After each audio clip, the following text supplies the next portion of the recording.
Hello everyone, welcome back to 90 plus classes. मैं हूं आपके साथ पंकज। बच्चों, आज की जो ये हमारी वीडियो है, ध्यान से देख लो। बोर्ड पे क्लास 12th की तो है ही है, साथ में जो बच्चे ग्रेजुएशन कर रहे हैं, बीकॉम ऑनर्स या प्रोग्राम उनका चल रहा है, तो उनका कॉर्पोरेट अकाउंटिंग का पेपर है। और 2 साल से कॉर्पोरेट अकाउंटिंग का जो पेपर आ रहा है वो बहुत ज़्यादा हाई लेवल और टफ आ रहा है, तो उनके लिए आज ये वीडियो होने वाली है। आप जब अपना जो भी आपके पास 10 ईयर होती है ग्रेजुएशन वालों के पास, उसमें जब ओपन करोगे इंडेक्स को, जो आपके पास शिवदास होगी या अमर के वाले की होगी, तो उसमें एक चैप्टर होगा issue of share, redemption of debenture and redemption of preference share. तो वो आज हम चैप्टर स्टार्ट कर रहे हैं। अब देखो, आज मैं इस वीडियो में सीधा आपको क्वेश्चंस करवा रहा हूं। अब क्वेश्चन से पहले वैसे तो आपको कॉन्सेप्ट समझना चाहिए कि किस चीज का क्वेश्चन है, कैसे करेंगे। पहली बात तो ये टॉपिक आपने 12th में पढ़ रखा है सबने। जिस बच्चे को भी याद नहीं है कि हमने इस चैप्टर में क्या पढ़ा था, तो मैं नीचे डिस्क्रिप्शन में लिंक डाल रहा हूँ, जो मेरी 12th की वीडियो बनी हुई है कि इशू ऑफ शेयर क्या होता है, बेसिक क्या होता है, उसकी क्या जर्नल एंट्रीज होती है। तो वो आप लाइन वाइज एक बार वीडियोस देख लो, प्लेलिस्ट आपको मिल जाएगी, या चैनल पे सर्च करोगे, अगर प्लेलिस्ट नहीं बनी हुई तो आपको मिल जाएगा थंबनेल पे नाम। तो वहां से पहले आप वो देख लो, फिर आप ये क्वेश्चन को देखो। अब डेली मतलब कंटिन्यूस ट्राई करूंगा, हफ्ते में 2-3 दिन आपकी वीडियो डालूं, और पूरा कॉर्पोरेट अकाउंटिंग का आपका थ्योरी नहीं, जो मेन चैप्टर है, जैसे अमलगमेशन हो गया, इशू ऑफ शेयर तो है ही, इंटरनल रिकंस्ट्रक्शन हो गया, उसके क्वेश्चन और कॉन्सेप्ट के साथ। दूसरी बात, अब बच्चे कहते हैं कि नोट्स कहाँ से मिलेंगे, तो आपको नोट्स अगर चाहिए तो देखो साथ में इंस्टाग्राम का लिंक आ गया प्रोफाइल का, वहाँ पे आपने को डीएम कर देना, सिर्फ इतना लिख देना नोट्स और चैप्टर नंबर कि कौन से चैप्टर का आपको चाहिए, तो आपको मैं नोट्स भी प्रोवाइड करवा दूंगा पीडीएफ की फॉर्म में, जो हमारी कोचिंग है शर्मा क्लासेस की, उसके नाम से।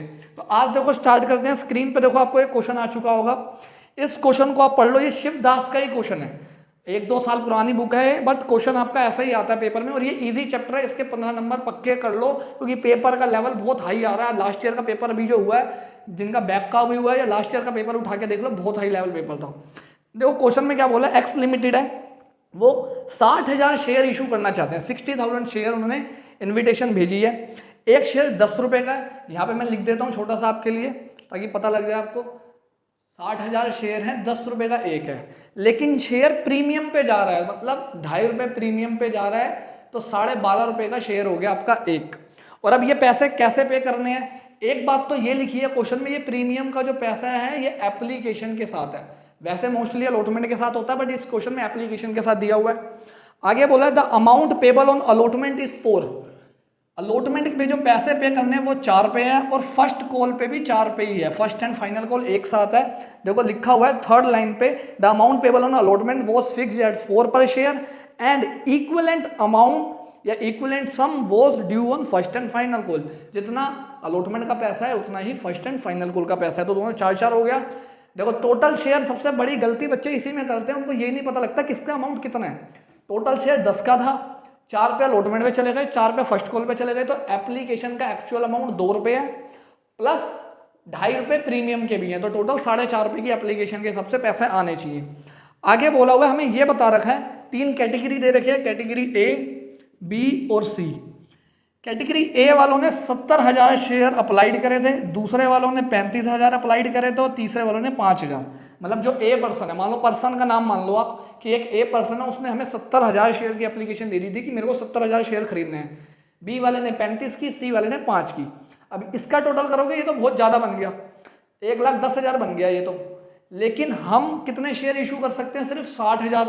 तो हमने क्या किया, 75 वालों को सिर्फ 42,000 शेयर दिए, बोला आपको मैक्सिमम हम इतने शेयर देंगे। 35 वालों को हमने 14,000 शेयर दिए, और इनको दिए 4,000 शेयर। ये अभी तक का हमारा क्वेश्चन है। तो और आगे क्या बोला हुआ नीचे जो सेकंड पैराग्राफ है, it was decided that the excess amount received on application would be utilise in the payment of allotment money and surplus. अब देखो, इस बंदे ने 70,000 के हिसाब से आपको पैसा दिया होगा, एप्लीकेशन का जो रेट था 2 + 2 4.5 के हिसाब से, लेकिन आपने इसको शेयर तो 42,000 ही अलॉट करे हैं। तो इसका जो एक्स्ट्रा पैसा है, हमारे पास 2 ऑप्शन होते हैं, या तो एक्स्ट्रा पैसा वापस कर दो, या फिर अलॉटमेंट पे एडजस्ट कर दो। तो क्वेश्चन में भी ये बोला कि एक्स्ट्रा पैसा आ जाए तो अलॉटमेंट पे एडजस्ट कर लेना, उसके बाद भी अगर एक्स्ट्रा पैसा आए, हो सकता है इसका पैसा और भी एक्स्ट्रा बच रहा हो, तो रिफंड कर देना। आगे की लाइन में लिखा है एंड सरप्लस इफ एनी, अगर कोई सरप्लस उसके बाद भी बच जाता है, would be refunded to the applicant, फिर उसे रिफंड कर दिया जाएगा। तो देखो पहली एंट्री बनाते हैं, जो सबसे इजी हमारी एंट्री होती है, bank account debit to share application account. पहली एंट्री हमेशा यही बनती है हमारी, चाहे कोई भी क्वेश्चन हो।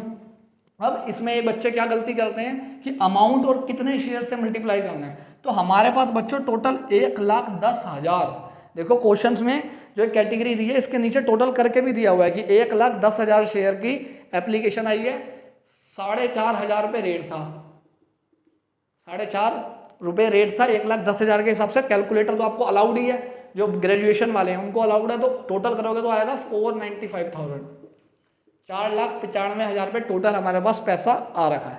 तो ये हो गई आपकी फर्स्ट एंट्री। अब सेकंड एंट्री जिसके सबसे ज़्यादा मार्क्स हैं और जिसपे सबसे ज़्यादा गलती होती है बच्चों की, वो कैसे होगी? देखो, शेयर एप्लीकेशन अकाउंट तो हो जाता है debit, share application account debit हो गया। नीचे टू शेयर कैपिटल अकाउंट। अब जो शेयर कैपिटल अकाउंट होता है ये एकदम ईमानदार अकाउंट होता है। जिसने मेरे कॉन्सेप्ट वाली वीडियो देखी है उसे समझ आ गया होगा इसमें क्या करते हैं क्या लिखते हैं, अभी यहाँ भी डिस्कस करेंगे। फिर टू शेयर अलॉटमेंट, अगर कोई पैसा अलॉटमेंट पे एडजस्ट हो रहा है। सिक्योरिटी प्रीमियम रिजर्व भी एप्लीकेशन पे ही था तो वो भी यहीं लिख देते हैं, to SPR security premium reserve account. To bank, bank में वो पैसा जाएगा जितना रिफंड हो रहा है। ये अभी तक का हमारा क्वेश्चन है। अब सिर्फ इस एंट्री के लिए, बेसिकली सबसे बड़ी जो ये एंट्री है, इस एंट्री के लिए ही हमें एक वर्किंग नोट बनाना पड़ता है जिसमें सबसे ज़्यादा बच्चे गलती करते हैं। अब तीनों कैटेगरी का वर्किंग नोट अलग अलग बनेगा, ये सबसे मेन टॉपिक है, इसको ही ध्यान से समझ लेना। देखो ये कैसे बनेगा वर्किंग नोट। पहले हम लिखेंगे कि amount received from category A, जो ए कैटेगरी वाले उन्होंने हमें एप्लीकेशन पे कितना पैसा दिया है। तो उन्होंने 70,000 की एप्लीकेशन दी थी, कहाँ गया क्वेश्चन, हाँ 70,000 की एप्लीकेशन दी थी 4.5 रुपये के हिसाब से, ठीक है। तो इसको अगर आप कैलकुलेट करते हो तो कैलकुलेट करके आएगा 3,15,000, ये उन्होंने हमें पैसा दिया। बट एक्चुअल में उनको, अगर उनको इतने ही शेयर अलॉट हुए हैं तो इस शेयर का कितना पैसा बनता है, 42,000 इंटू 4.5, क्योंकि एक्चुअल में तो उनको शेयर इतने अलॉट हुए ना, तो एप्लीकेशन का पैसा भी उनको इतने हिसाब से देना चाहिए था। तो जब इसको कैलकुलेट करोगे तो आएगा 189,000। अब ये माइनस कर दोगे तो ये पैसा इनका क्या है, एक्सिस पड़ा हुआ है, हमारे पास एक्स्ट्रा पड़ा हुआ है। अब देखो, अब ये जो एक्स्ट्रा पैसा इसका हमने क्या करना था, या तो अलॉटमेंट पे एडजस्ट करना था या फिर रिफंड करना था। तो पहले हम इसको एडजस्ट करेंगे अलॉटमेंट पे। अगर हम इनसे जब फ्यूचर में अलॉटमेंट का पैसा मांगेंगे तो हम बोलेंगे 42,000 शेयर अलॉट हुए हैं और अलॉटमेंट का रेट है 4 रुपये, तो तुम्हारा तो टोटल जो पैसा बनता है वो बनेगा लगभग 168, 1,67,000 रुपये इन्होंने हमें देने हैं। तो इनका हमारे पास एक्स्ट्रा कितना है, 1,26,000, और इन्होंने देना कितना है 168। तो ये इनका कोई भी पैसा रिफंड नहीं होगा, सारा का सारा पैसा एडजस्ट हो जाएगा कहाँ पे, अलॉटमेंट पे। याद रखना कैसे करना, ध्यान से समझ लेना, दोबारा चाहे वीडियो को पीछे करके देख लेना। अब मैं बी वाली कैटेगरी का देखता हूँ। बी वाले में भी 35,000 के हिसाब से इन्होंने पैसा दिया, 35,000 इंटू 4.50, लेकिन एक्चुअल में कितने के हिसाब से आना चाहिए था, 14,000 के हिसाब से, क्योंकि इनको शेयर तो अलाउड 14,000 ही हुए हैं। तो देख लेते हैं ये अमाउंट भी कितना आ रहा है। इन्होंने हमें दिया 1,57,500, लेकिन जो एक्चुअल पैसा बनता है वो सिर्फ बनता है 63,000, इनका सिर्फ पैसा बनता है। अब देखो इनका तो बहुत सारा एक्स्ट्रा है, 94,500 इनका पैसा हमारे पास एक्स्ट्रा आ रखा है, एक्सिस में आ रखा है। अब इनका भी हम अलॉटमेंट का एडजस्ट करेंगे, 14,000 शेयर इंटू 4, तो ये हो गया 56 होता है। 56,000 हमने कहा लो जी, इसका आपका अलॉटमेंट का भी काट लिया यहाँ से। फिर भी इनका एक्स्ट्रा पैसा बच रहा है, टोटल इतना एक्स्ट्रा था जिसमें से हमने इनका कहा जी आपको अलॉटमेंट में पैसे नहीं लेने, हमने अलॉटमेंट का भी आपका काट लिया यहाँ पे। तो अभी भी इनके 38,500 रुपये एक्स्ट्रा है, तो ये सारा का सारा क्या हो जाएगा, इनका रिफंड हो जाएगा। समझ गए, अच्छे से समझ लेना, अगर ये समझ आ जाएगा तभी जाके आगे के जनरल एंट्रीज कर पाओगे। अब सी कैटेगरी का भी देखते हैं, यहाँ बना लेता हूँ अभी सी कैटेगरी का, यहीं बना देता हूँ। सी कैटेगरी ने हमें पैसा दिया होगा 5,000 शेयर इंटू 4.50 के हिसाब से, तो ये तो छोटा ही अमाउंट बनेगा 22,500। इनका एक्चुअल में कितना बनता है 18,000, तो इनका बचा 4,500, ये इनका एक्सिस पैसा बचा है। अब ये तो ऐसे ही पता लग रहा है कि जब हम इनसे अलॉटमेंट मांगेंगे 4,000 शेयर के हिसाब से, क्योंकि 4,000 शेयर अलॉट हुआ है इंटू 4, तो इनको हमें अलॉटमेंट में 16,000 रुपये देने थे, तो इनका तो एक्सिस कम ही है, तो सारा का सारा अलॉटमेंट पे एडजस्ट हो जाएगा ये वाला इनका पैसा। ये जो वर्किंग नोट है बहुत इंपॉर्टेंट है, वेरी इंपॉर्टेंट, और नोट्स में मैंने पूरा लिखवा रखा है कि ये कैसे कैसे निकलेगा। अब आ जाते हैं इस एंट्री पे। पहले हम एंट्री का पैसा डालते हैं। बैंक में वो पैसा आता है बच्चों जो रिफंड हो रहा था, तो ये वाला रिफंड हो रहा था, सिर्फ 38,500 रुपये रिफंड पे चला गया।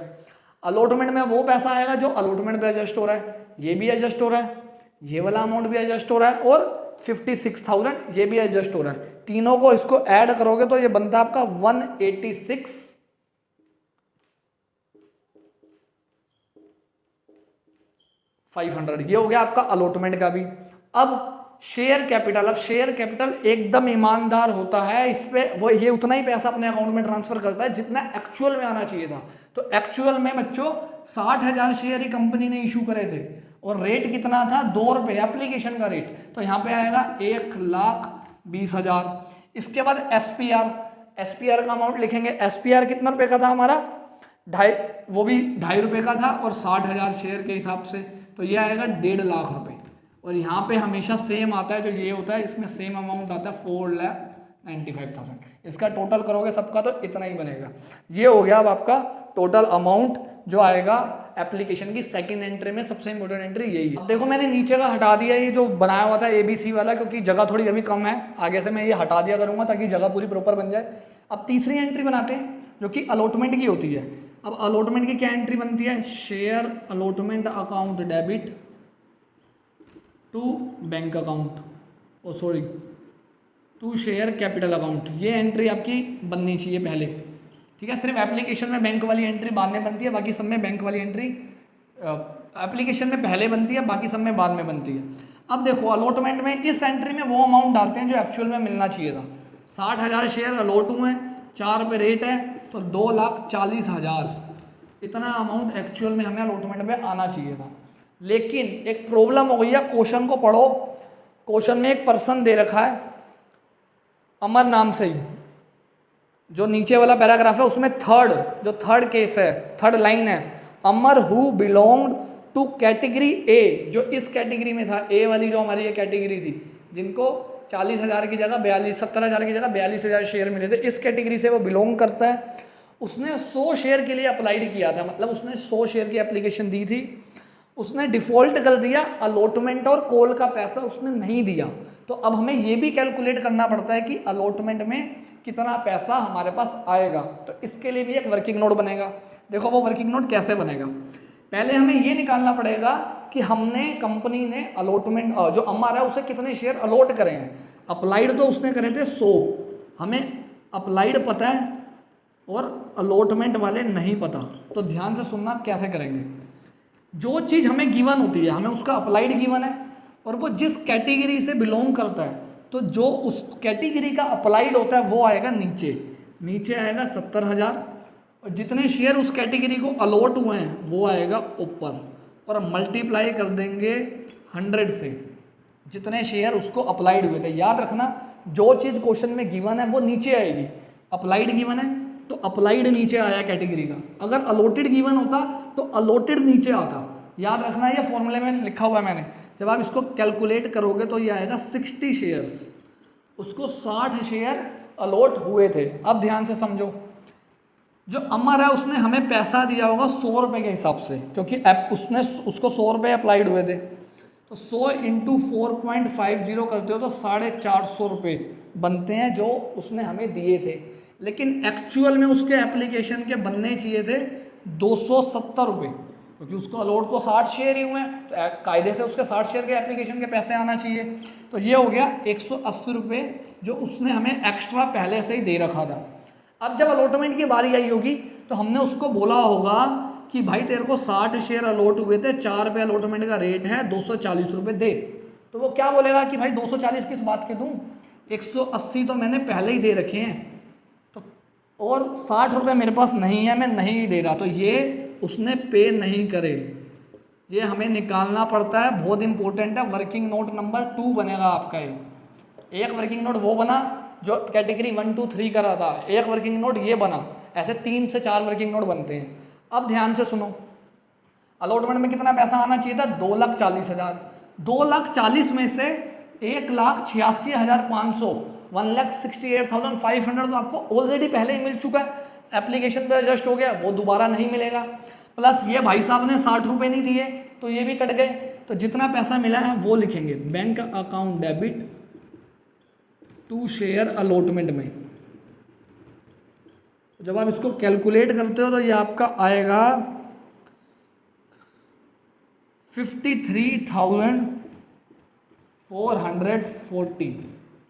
बस इतना ही पैसा आपको अलॉटमेंट के टाइम पे मिलेगा। याद रखना ना, बहुत इंपॉर्टेंट स्टेप है, चाहे क्लास 12th का बच्चा हो चाहे ग्रेजुएशन का। ग्रेजुएशन वालों को ये इजी है कि उनको कैलकुलेटर अलाउड है, 12th वालों के नसीब में तो वो भी नहीं है। ये हो गई। अब इसी की फर्स्ट कॉल की एंट्री करते हैं कि फर्स्ट कॉल में क्या प्रॉब्लम आई होगी, फर्स्ट कॉल में क्या कैसे हमें उसे सोल्यूशन करना है फर्स्ट। तो देखो बच्चों, फर्स्ट कॉल का अमाउंट कैसे निकलेगा, ये सिंपल होता है। फर्स्ट कॉल में ज़्यादा इतनी दिक्कत नहीं आती। पहले तो यही वाली एंट्री बनेगी, share first call account debit to share capital.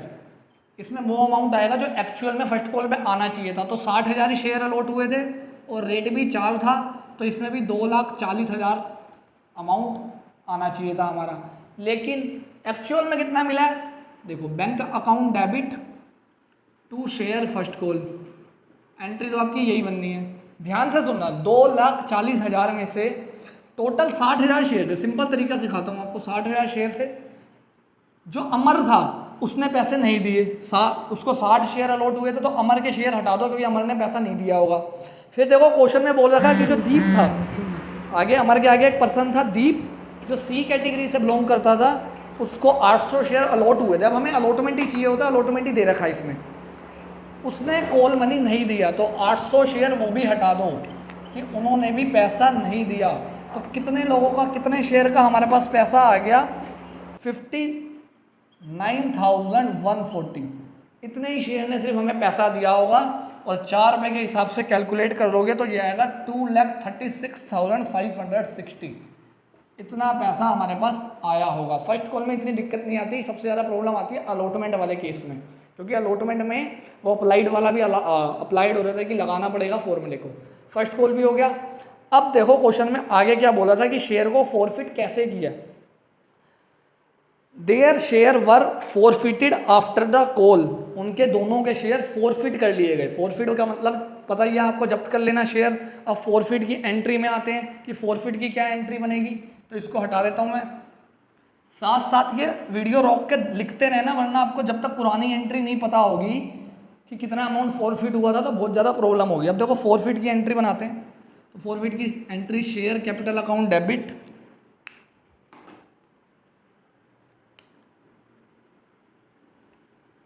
Share capital account debit हो गया, टू शेयर फॉरफीचर। अब जो जो चीज़ नहीं मिली, टू शेयर अलॉटमेंट, अलॉटमेंट नहीं मिला, टू शेयर फर्स्ट कॉल। इस एंट्री को ना कभी भी रटना मत, इस एंट्री में चेंज होता रहता है, क्योंकि अभी तो इस क्वेश्चन में सिक्योरिटी प्रीमियम मिल गया था। अगर सिक्योरिटी प्रीमियम नहीं मिला होता तो वो भी डेबिट होता।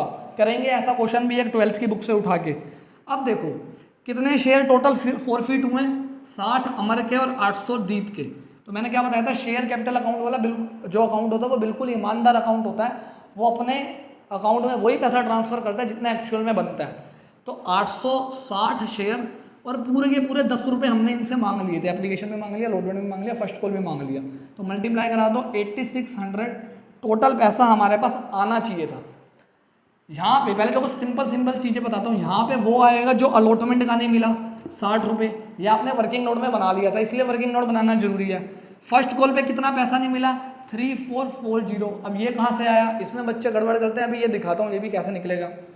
और फोर फीचर में भी बच्चे भूल जाते हैं कि कौन सा अमाउंट आएगा। फोर फीचर में वो अमाउंट आता है जो उनका हमने जब्त कर लिया था, जो उन्होंने हमें पे कर दिया था, वो वाला अमाउंट इसमें आता है। तो वो आएगा 5100 रुपये। इसका भी आपको छोटा सा वर्किंग नोट बनाना पड़ेगा कि 5100 रुपये कैसे आए। तो देखो जो वो था हमारा, क्या नाम है उसका, अमर ने हमें दिए थे 450 रुपये पहले, लेकिन 450 में से 150 रुपये तो प्रीमियम के थे, ठीक है, क्योंकि 60 × 2.5 रुपये करोगे प्रीमियम का। प्रीमियम का पैसा कभी भी फॉरफिट में नहीं लेते। तो इसके हमने 300 रुपये जब्त करे हुए हैं और दीप के हमने करे हुए हैं 4800। अब ये 4800 कैसे आया बेटा, 800 शेयर थे, 2 रुपये इसने हमें एप्लीकेशन के दे रखे हैं, जब्त कर लिए हमने, 4 पे इसने अलॉटमेंट के दे रखे हैं, तो 6 को जब 8 से मल्टीप्लाई करोगे तो 4800 हो गया। तो टोटल दोनों का पैसा मिला के हमने 5100 यहाँ पे जब्त कर लिया। नोट्स में देखो जो मेरे पास जो मैंने नोट्स हैं या जो वीडियो में डाला हुआ है, यहाँ पे सिक्योरिटी प्रीमियम का अमाउंट नहीं लेते। अब ये हो चुका है हमारा कि कितना पैसा जब्त हुआ था, ये हमने सब कर लिया। इसको निकालने के लिए जो मैं ये कह रहा था, देखो इसको मत पेपर में निकालने के लिए आपको टाइम बचाना है, 3 घंटे हैं। ट्राई करो इसको इसी तरीके से निकालो कि इसमें से इन दोनों को माइनस कर दो तो ये आ जाए, वरना आपको पूरा कैलकुलेट करना पड़ेगा कि फर्स्ट कॉल पे इसने कितना दिया था, कितना पे कर दिया था पहले, वो लॉन्ग प्रोसेस हो जाएगा। तो सिंपल तरीका यही है कि इस डेबिट वाले में से इन दोनों को निकालना बहुत ईजी होता है। अलॉटमेंट तो आपने निकाला ही निकाला होता है, तो उसको माइनस कर दो और फॉरफिट वाला अमाउंट भी माइनस कर दो, तो ये आपका आ जाएगा। ये हो गई फॉरफिट की एंट्री। अब आगे री इशू पढ़ो। री इशू के बारे में भी उन्होंने कुछ बोला, एक बार अच्छे से लाइन को पढ़ लो कि री इशू के बारे में क्या बोला है। बोला है after the calls and re issue this share are री issue fully paid up for 8 and 6 पर रिस्पेक्टिवली। री इशू हुए 8 रुपये एंड 6 रुपये, दोनों का अमाउंट अलग अलग दे रखा है कि कितने कितने पे री इशू हुआ है। तो अमर के हुए हैं 8 में, क्योंकि उसका नाम पहले है, तो पहले तो री इशू होने की एंट्री समझो या पहले कैलकुलेट ही कर लो। अमर का है 8 के हिसाब से 60 शेयर थे और उसका 6 के हिसाब से 800 शेयर थे, तो 8 6 48 हो गया है और ये भी हो गया 4800। इतना अमाउंट हमारे पास री इशू शेयर पे आया होगा जब हमने उनके शेयर दोबारा री इशू कर दिए। अब आते हैं दोबारा एंट्री पे।